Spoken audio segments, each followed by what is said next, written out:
it's time to converting this spare network, okay, to the 3 networks. In each network we have 6 IP addresses. Again, we need to repeat the same process. As you know, this is so easy to creating subnets.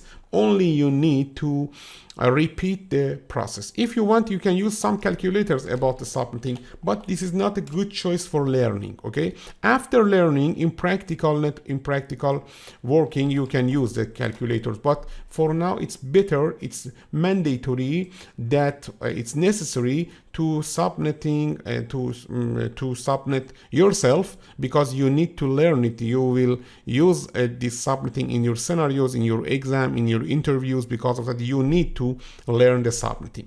After that, here, let me to again write the requirement. This is the third part of this scenario. As you saw in the second networks, we use /27 means 255, 255, 255, 224 subnet mask. Now we have this network 192, 168, 1, 224/27, and we need to subnet these networks to 3 networks. In each network we have 6 IP address. Again, we need first find the requirement. This is our requirement.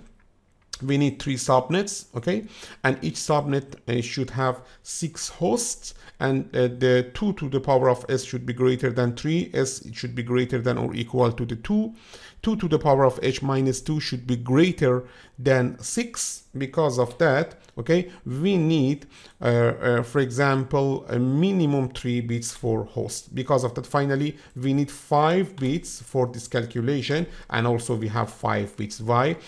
27 bits are fixed, and we have 5 bits for subnetting. Let me to write here, okay, I'm going to copy this these lines, because we can faster calculate. 192, 168, 224/27 means 192, 168, 1.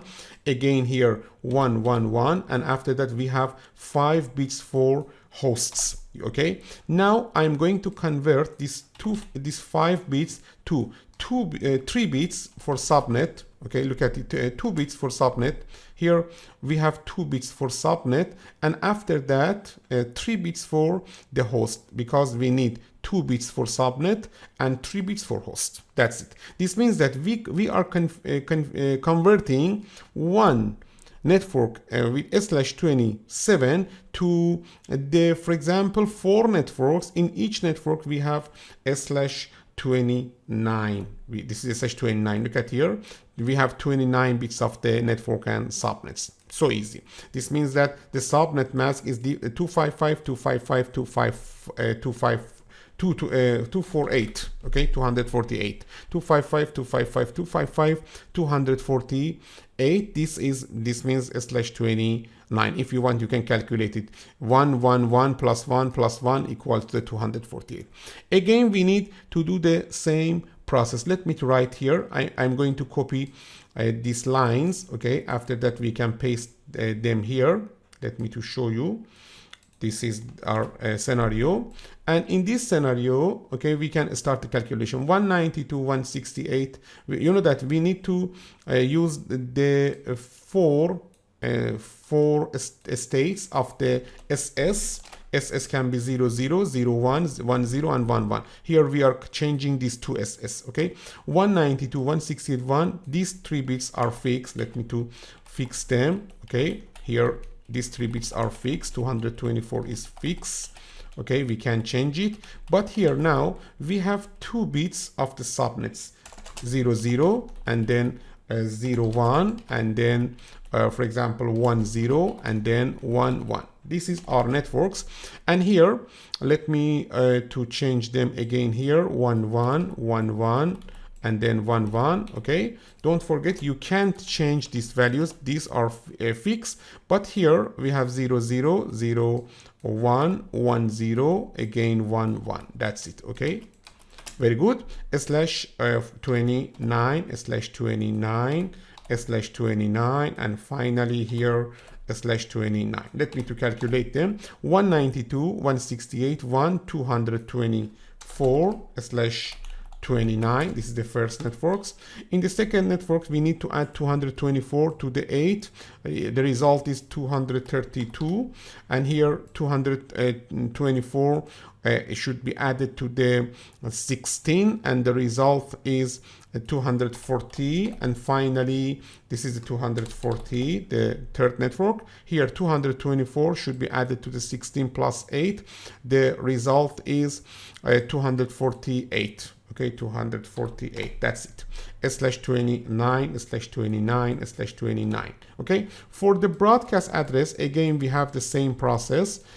For the broadcast address, we need to add to use the 1 instead of the host bits, and because the broadcast has a value less than one number less than the next network address, we can write here the broadcast easily. 231. This is the first broadcast. 239. The second broadcast. After that, 247. The third broadcast, and finally 255. That's it. And the values between these two network address and broadcast address are the host address, from the 225 to the 230. That's it. After that, the next networks from 233 to 238. After that, 241 to 246. And after that, for example, 249 to 254. And as you can see, in each network we have 6 hosts, but we need only 3 network. Because of that, this is again the Aspire network, and now we are using this these addresses or these networks for the requirements. See here, in this scenario, we had 3 types of requirements. Look at here. Let me to show you. At the first of the scenario, we had this requirement, the 3 type of requirement available. 192.168.10/24 should be subnetted to one network with 126 IP address, and also 3 networks with 30 bits IP address, and also with to the 3 networks with 6 bits IP address. First, I design the one network with 126 IP address. This is the result of our design. 192.168.10/25. This is the network that we have. And this is the network we have. Also in this network we have 126 host address, and the subnet mask of this network is 255.255.255.128. Let me to write here. This is the subnet mask, 255.255.255.128. After that, we created one extra net subnet, and I use this extra subnet for the next part of our scenario. 3 networks with 30 hosts in each network. Again, we calculated 4 networks, and in the first 3 networks we had only 30 IP address. Because of that, we can use these 3 networks: 192.168.128/27, 192.168.160/27, and 192.168.192/27 for the for example 3 networks. With each network we have 30 IP address. And again, now we have one extra network. Okay, here in the requirement B, we have different subnet masks, because here we have different number of host bits and network bits: 255, 255, 255, 224. And finally, after creating the 3 networks with the 30-bit host, 30-bit IP address, 30 number of IP address, here we have the one spare network. Again, I subnetted this network to the 4 networks. In each network we have only 6 usable IP address. Because of that, we have different subnet masks: 255, 255, 255, 248, 248. And after subnetting, we created 4 networks. 3 of them can be used, and 1 of them should be used in future. This is for Aspire. This is the subnetting, IP addressing subnetting, one of the most important, one of the most useful topics about the IP address. You will encounter with subnetting in many scenarios in this course, in your interviews, in your exams, in CCNA, and also another another courses. Because of that, it's necessary to learning the IP address subnetting. Maybe in the first time, in the second time, you encounter with many problems, with some misunderstanding. It's okay for everybody. This can occur. Because of that, you need to think, you need to practice, you need to solve many examples about the subnetting. Finally, you will be a master, I'm sure, and I'm sure that if you want, you can be a master in IP address subnetting. Okay, all of the peoples in the networks in 1 day encounter with IP addressing, and I think all of them in the first days they don't understand the details, okay, and this is difficult for them.